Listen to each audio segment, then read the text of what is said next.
আর ৫টা বিয়ের থেকে একটু আলাদা, এমন হওয়াটাই স্বাভাবিক তার ক্ষেত্রে।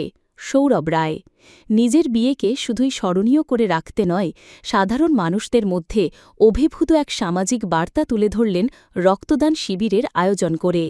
বালুরঘাট চক ভৃগু এলাকার বাসিন্দা মাইক ব্যবসায়ী সৌরভ রায় বৌভাতের দিন আনন্দঘন মুহূর্তকে তিনি সমাজসেবার সঙ্গে যুক্ত করে বিয়ের মণ্ডপের পাশেই আয়োজন করেন রক্তদান ও থ্যালাসেমিয়া শনাক্তকরণ শিবির।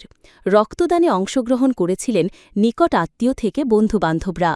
রক্তদানে অংশগ্রহণ করেছিলেন স্বয়ং সৌরভ রায়, যিনি নিয়মিত রক্তদাতা।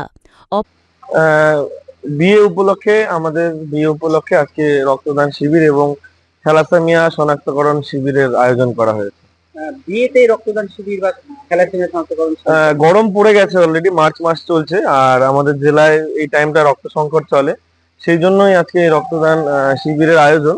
এবং আমাদের জেলায় 500-রও বেশি প্রায় থ্যালাসেমিয়া রোগী আছে যাদের প্রত্যেক মাসে ব্লাড লাগে। তো বিয়ের আগে সবার থ্যালাসেমিয়া পরীক্ষাটা করা উচিত, যাতে ভবিষ্যৎ প্রজন্ম থ্যালাসেমিয়া থেকে মুক্তি পায়। সেই জন্যই আমরা সারা বছরের পাশাপাশি আজকের দিনটাতেও থ্যালাসেমিয়া শনাক্তকরণ শিবির আমরা রেখেছি। অপরদিকে পাত্রীর ওজন কম হওয়ায় মহতী এই অনুষ্ঠানে তিনি রক্ত দিতে পারেননি।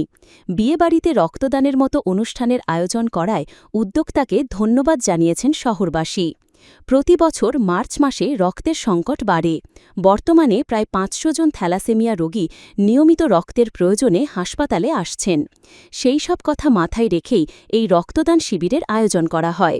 শুধু রক্তদান শিবির নয়, ভবিষ্যৎ প্রজন্মকে থ্যালাসেমিয়া মুক্ত করার লক্ষ্যেই স্ক্রিনিংয়ের আয়োজন করা হয়।